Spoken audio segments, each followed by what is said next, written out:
Hello everyone, আসসালামু আলাইকুম। সবাই কেমন আছেন? আশা করি সবাই ভালো আছেন। আজকে নতুন স্পেশাল ভিডিওতে সবাইকে স্বাগতম। তো এদিক দিয়ে দেখেন, আজকে সকাল সকাল অনেক কুয়াশা। হঠাৎ করে অনেক কুয়াশা পড়ছে, অনেক শীত পড়ছে আজকে। তো আস্তে আস্তে কুয়াশা ঘন হইতেছে। তো এখন বাজে সকাল 6:30। তো এদিকে দেখেন কুয়াশা ভেজা সকাল। আর এদিকে আমার লাউ চারাটা মাশাআল্লাহ খুব বড় হয়েছে। আর এদিকে লাউ ধরতেছে, ফুল করা সব কিছু মিলিয়ে।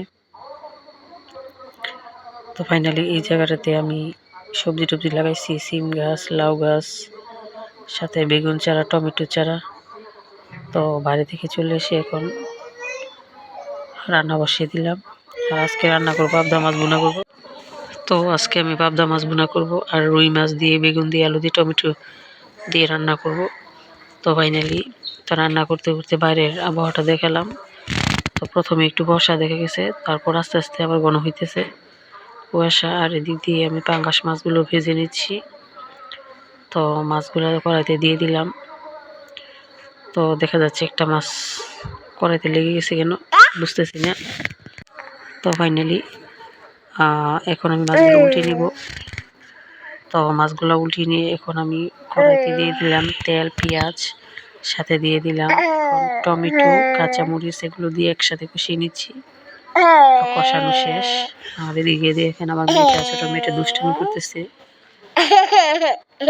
সে হাসতেছে আমার রান্না বান্না দেখে। সবাই আমার মেয়ের জন্য দোয়া করবেন। তো রান্না বান্না শেষে মানে চলে যাবে স্কুলে, তার জন্য তাড়াহুড়ো করতেছে, যেহেতু আমার ছেলেটা প্রাইভেটে চলে যাবে। তো তার সকালবেলা প্রাইভেট দিয়েছে 8:30। তো রান্না বান্নাটা তাড়াহুড়ো করতে হয়, যেহেতু আমি বাচ্চার মা। আর আমার সাথে কিন্তু কেউ নেই, আমার শ্বশুর শাশুড়ি সবাই মারা গেছে, আমার বাবাও মারা গেছে। এখন মা আছে মায়ের বাড়িতে। তো মায়ের বাড়ির কাছে থাকলেও মনে করেন মাঝে মাঝে মায়ের বাড়িতে যখন থাকি তখন সকালে নাস্তা ওইখানে করি। আর বেশিরভাগ সময় দুপুরে খাওয়া হয় মায়ের কাছ থেকে। যখন স্কুল থেকে আসি তখন মায়ের কাছ থেকে খাওয়া দাওয়া করে তারপর বাসায় চলে আসি। তো আজকে পবিত্র শবে বরাত।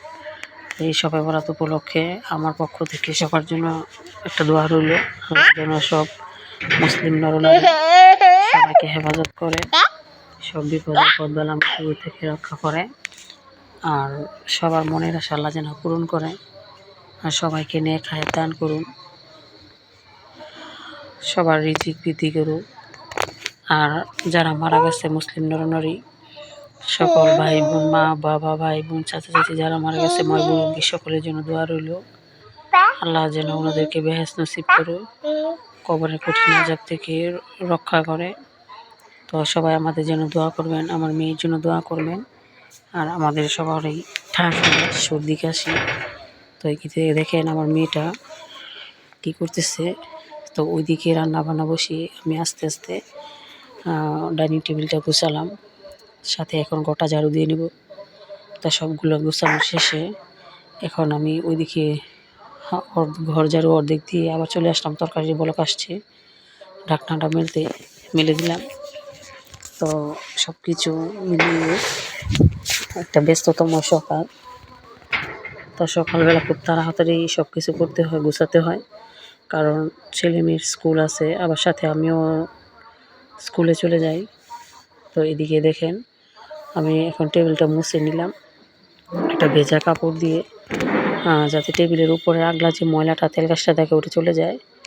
তো এখন আমি রুমগুলো আবারও ঝাড়ু দিয়ে নিতেছি, যেহেতু ওইদিকে একটা রুম আছে। তো ওই রুমটা ঝাড়ু দিয়ে আসার সময় ডাইনিংটা গুছালাম। এখন চলে আসলাম রান্নাঘরে। আর রান্নাঘরের দিকটা দেখেন আলুর প্যাকেটগুলো কাঁচাতে নিয়ে নিলাম। এখন আমি পুরোটা ঘর ভালো করে ঝাড়ু দিয়ে নিচ্ছি।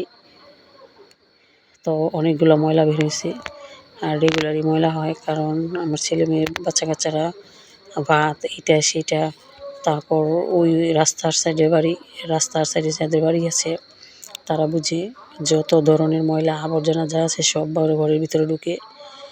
আর যাদের বাচ্চায় ছোট ছোট বাচ্চা আছে তারা বুঝতে পারে যে বিছানা ঘরের কী অবস্থা হয়। মাসে দৈনিক 10 থেকে 12 বার গুছাতে হয়।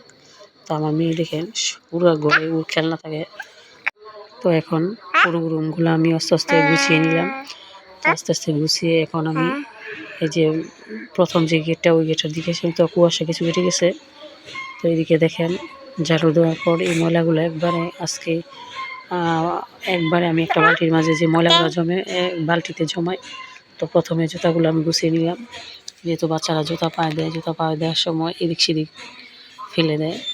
আর আমার ঘরটা একটু অগোছানো দেখা যাচ্ছে, কারণ আমি অনেকগুলো লাকড়ি কাটছি গাছ থেকে।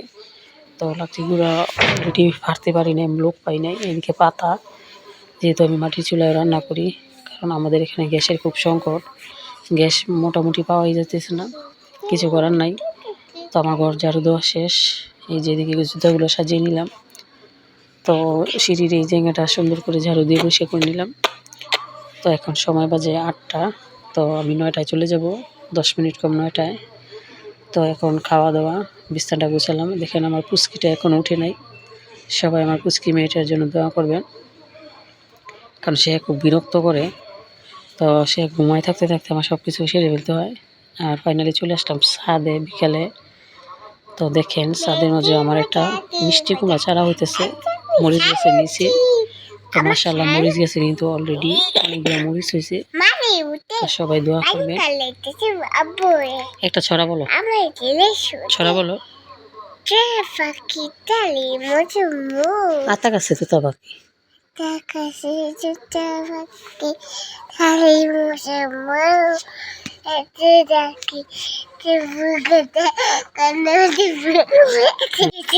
মাশাআল্লাহ সবাই দোয়া করবেন। সে কবিতা বলছে, সবার কাছে দোয়া।